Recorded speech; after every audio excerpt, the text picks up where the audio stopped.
કે આખરે થોડીક જ વારમાં જ્યારે આમ આદમી પાર્ટી અને કોંગ્રેસ વચ્ચે ગઠબંધનની એક સંયુક્ત પ્રેસ કોન્ફરન્સ થવાની છે। દિલ્હી ખાતેથી આ પ્રેસ કોન્ફરન્સ થશે અને પ્રેસ કોન્ફરન્સ આપને બતાવીશું અને ત્યારબાદ ચિત્ર સ્પષ્ટ થશે કે આખરે કઈ બેઠકો પર કોંગ્રેસ પોતાના ઉમેદવાર ઊભા રાખશે અને કઈ બેઠકો ઉપર આમ આદમી પાર્ટી ઊભા રાખશે। મુખ્યત્વે 5 રાજ્યો માટે આ સંયુક્ત પ્રેસ કોન્ફરન્સનું આયોજન કરવામાં આવ્યું છે, ગઠબંધન કરવામાં આવી છે, જેમાં ગુજરાતની 26માંથી 2 બેઠકો, દિલ્હીની 7માંથી 4 બેઠકો ઉપર આપ અને 3 બેઠકો ઉપર કોંગ્રેસ લડી શકે છે। તો હરિયાણા અને ચંદીગઢ અને ગોવા અંગે પણ આજે જ ફેસલો થઈ શકે છે અને ગુજરાતના જે આમ આદમી પાર્ટી હોય કે કોંગ્રેસ હોય કે પછી ભારતીય જનતા પાર્ટી હોય એમની શું પ્રતિક્રિયા છે, એમાં શું ગતિવિધિઓ તેજ થઈ છે તે પણ જાણીશું। ત્યારે કોંગ્રેસ તરફથી માહિતી આપવા પ્રતિક જોડાયેલા છે, ભારતીય જનતા પાર્ટી તરફમાં ત્યાં શું ગતિવિધિઓ છે આ ગઠબંધન લઈને હિરેન અમારી સાથે જોડાયેલા છે અને આયુષી પણ અમારી સાથે જોડાયેલા છે, આમ આદમી પાર્ટી તરફથી માહિતી આપશે। પ્રતિક, કોંગ્રેસ અને આમ આદમી પાર્ટીનું ગઠબંધન એવું કહેવાય બંને વિરોધાભાસ પાર્ટી, બંને અલગ અલગ વિચારધારા ધરાવતી પાર્ટી આજે એક થવા જઈ રહી છે। અગાઉ સંકેત તો આપ્યા હતા પરંતુ આજે જાહેરાત થવા જઈ રહી છે, ત્યારે ગુજરાત કોંગ્રેસનું શું કહેવું છે? આ જાહેરાત બાદ શું ગુજરાત કોંગ્રેસ પણ કોઈ પ્રેસ કોન્ફરન્સ કરી શકે છે ભરૂચની બેઠકને લઈને?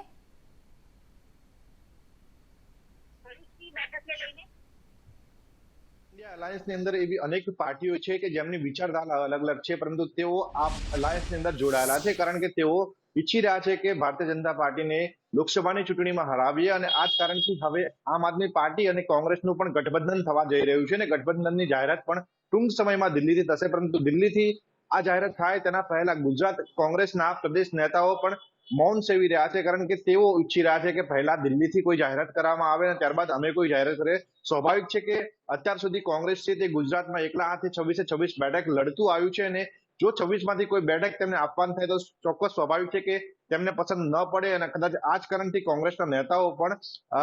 આ મામલે ચૂપકેદી સેવી રહ્યા છે, મૌન સેવી રહ્યા છે કારણ કે એવી વાત સામે આવી રહી છે કે લોકસભાની 2 બેઠકો ઉપર ગઠબંધન થશે અને બંને બેઠકો છે તે આમ આદમી પાર્ટી લડી શકે છે। આ સાથે જ પેટા ચૂંટણી પણ વિધાનસભાની આવી રહી છે અને આ પેટા ચૂંટણી માટે પણ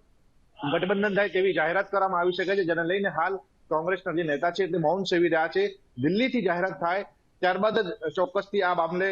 કોંગ્રેસના પ્રદેશ નેતાઓ છે તે જાહેરાત કરી શકે છે। પરંતુ જો વાત કરવામાં આવે લોકસભાની બેઠકની તો ભરૂચ અને ભાવનગર આ 2 બેઠક ઉપર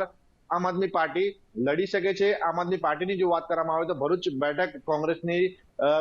બેઠક માનવામાં આવી રહી છે અને કોંગ્રેસની પરંપરાગત બેઠક કે અહેમદ પટેલ જે કોંગ્રેસના દિગ્ગજ નેતા હતા તે આ બેઠક ઉપરથી લડતા હતા અને હવે આ બેઠક ઉપરથી કોંગ્રેસના દિગ્ગજ નેતા અહેમદ પટેલના પુત્ર અને પુત્રી બંને લડવા માંગી રહ્યા છે। કાર્યકર્તાઓ ઈચ્છી રહ્યા છે કે અહેમદ પટેલની પુત્રી આ બેઠક ઉપરથી લડે, પરંતુ જે રીતે ગઠબંધન થઈ રહ્યું છે ગઠબંધનમાં આમ આદમી પાર્ટીના ફાળે આ બેઠક જાય તેવી શક્યતાઓ સેવાઈ રહી છે, જેને લઈને ચોક્કસથી નારાજગી પણ સામે આવી શકે છે।